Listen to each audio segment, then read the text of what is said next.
This video is sponsored by Card Kingdom. You can visit their store by using my referral link in the description below.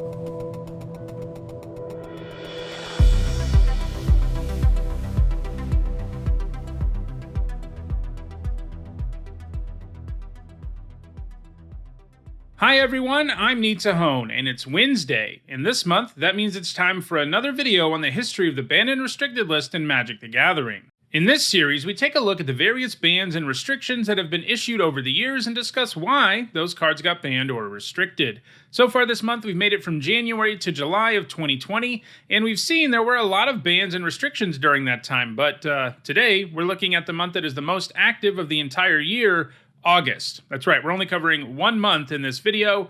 That's how many bans there were. There are 7 cards we have to cover for August of 2020. Keep in mind, we don't talk about formats that don't have premier events associated with them, so we aren't doing the Commander ban list here, though that might be a different series I do in the future.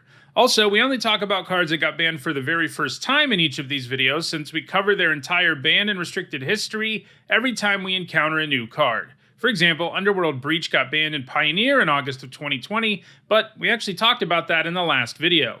Because all the bans we're talking about were handed down on the same day, August 3rd of 2020, we're going to look at the various cards that got banned by format in this video. There were 2 formats affected by this announcement: Standard, where 4 cards got banned, and Pioneer, where 3 cards got banned. Let's start with Standard, where Cauldron Familiar, Growth Spiral, Teferi Time Raveler, and Wilderness Reclamation were banned. Let's start with Cauldron Familiar. We've seen a lot of cards from Throne of Eldraine in the last few episodes of this series, and here's yet another one. Cauldron Familiar is a 1-mana 1/1 that drains the opponent 1 life when it enters the battlefield. You can also sacrifice a food to return it from your graveyard directly to the battlefield. That already makes for a pretty impressive card, but when you throw Witch's Oven into the mix, you end up with an engine. With both in play, you can simply sacrifice the familiar to it every turn to get the food, and then sacrifice the food to get the familiar back. This allows you to slowly drain out your opponent, and it also allows you to get the familiar back to chump block every single turn at instant speed. Most cheap creatures that can come back from the graveyard can't block or come into play tapped or something, but they didn't do that with the familiar. The familiar really helped power sacrifice decks in Standard, which added payoffs like Mayhem Devil to the mix to make the Cat Oven combo even more powerful. These decks were far and away the best creature decks in Standard, and they also made it so creature-based decks that weren't doing sacrifice stuff were pretty much unplayable, as the recursive cat was too much for them to overcome.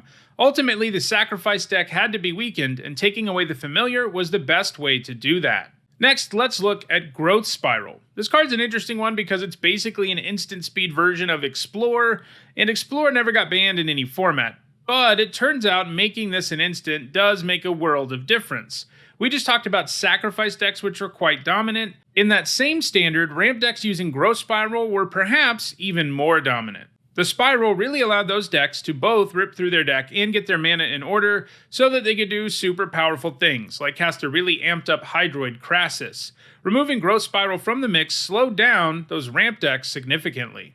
On a related note, Wilderness Reclamation was also banned in this announcement. It was often played alongside Growth Spiral, and it could be used to generate obscene amounts of mana. You did have to use the mana at instant speed to get the full value out of it. The idea was you could tap all your lands for mana at the end of your turn, then the trigger from Wilderness Reclamation would untap them, and then you could tap them again, essentially doubling your mana. But that mana would go away at the end of your turn if you didn't do something with it, but the good news for Wilderness Reclamation was there were lots of ways to use that mana. We've talked in the past about how this card was pretty busted alongside Nexus of Fate, but even with the Nexus banned in Standard by this point, there were some other super powerful things you could do with the Reclamation. It just gave you way too much mana. The 2 main things that post-Nexus banning Wilderness Reclamation decks did was Cycle Shark of Typhoon, or cast Explosion for a massive amount of mana. Banning Wilderness Reclamation was pretty crucial to power down these decks. Wilderness Reclamation also got suspended in Historic in the same announcement, and in October of 2020 it was completely banned from that format. It also got banned in Pioneer in February of 2021.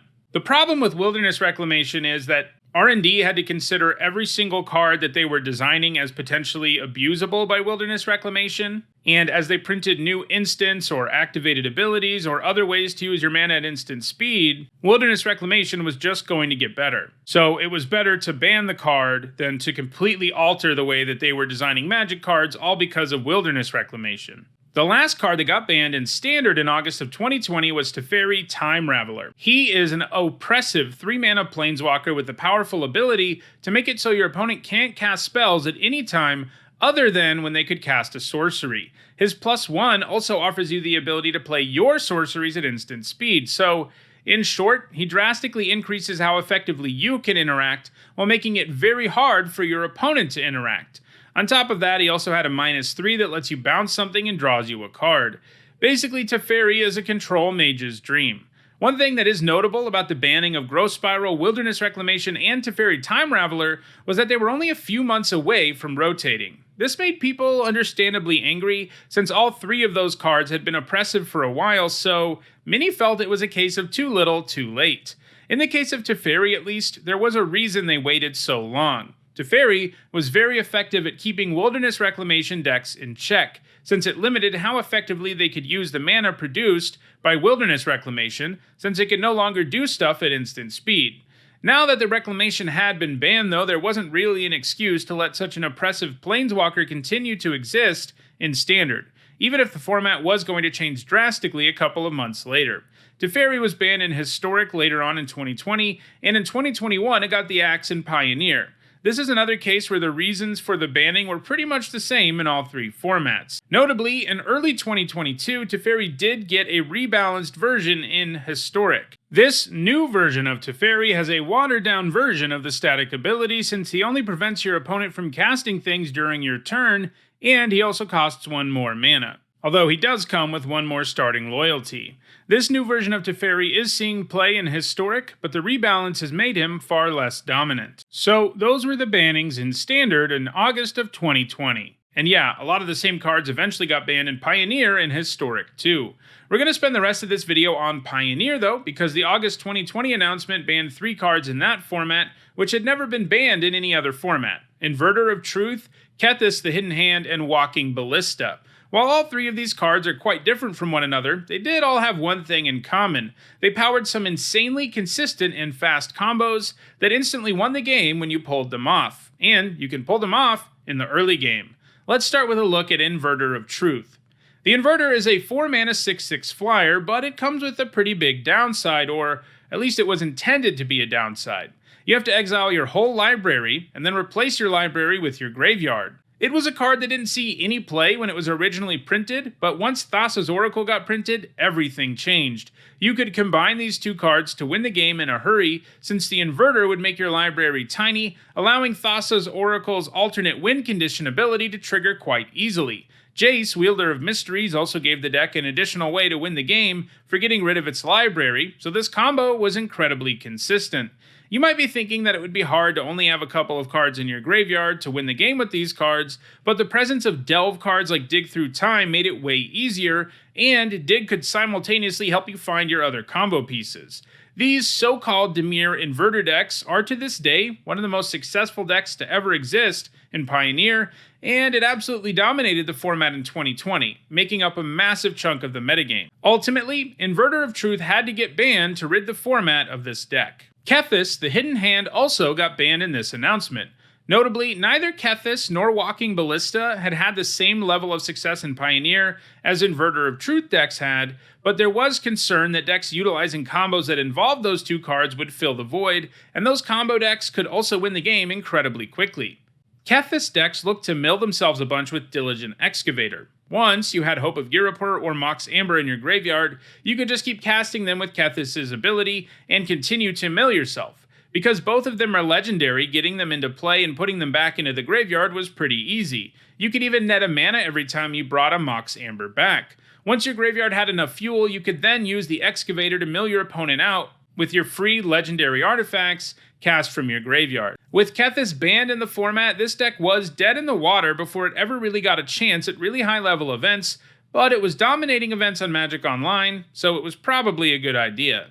The last card to get banned in Pioneer was Walking Ballista. The Ballista has been quite dominant in multiple Magic formats at this point, but the Ballista has only ever been banned in Pioneer. Like Kethis combo decks, Walking Ballista combo decks got banned before ever really being given a chance to dominate the format, but that's probably a good thing, because Walking Ballista allowed for an incredibly powerful combo, and this one involved only 2 cards, the Ballista and Heliod Sun Crowned. If you gave the Ballista lifelink with Heliod, you could remove counters from the Ballista to damage your opponent, which would then gain you life, which would allow Heliod to put another counter on the Ballista, and you would rinse and repeat until your opponent was dead. One thing that made this combo particularly dangerous was that these 2 cards were already quite good on their own, so you could have a normal creature-based white aggro deck that just so happened to have this combo kill. Getting rid of the Ballista in Pioneer was a good idea, because this 2-card combo could be pulled off far too early in the game. So that does it for July of 2020. Next week will be the last banned and restricted list covering the year of 2020, as we will cover the remainder of the year. If you enjoyed this video, please like it and share it so that others can enjoy it too. If you want to make sure you catch future editions of the history of the banned and restricted list, and a whole lot of other Magic content, don't forget to subscribe. If you want to make sure you're all caught up on the other 29 parts of this series, you should see a playlist on your screen shortly. Lastly, if you want to go the extra mile in supporting me and the channel, you can on Patreon. Thanks for watching.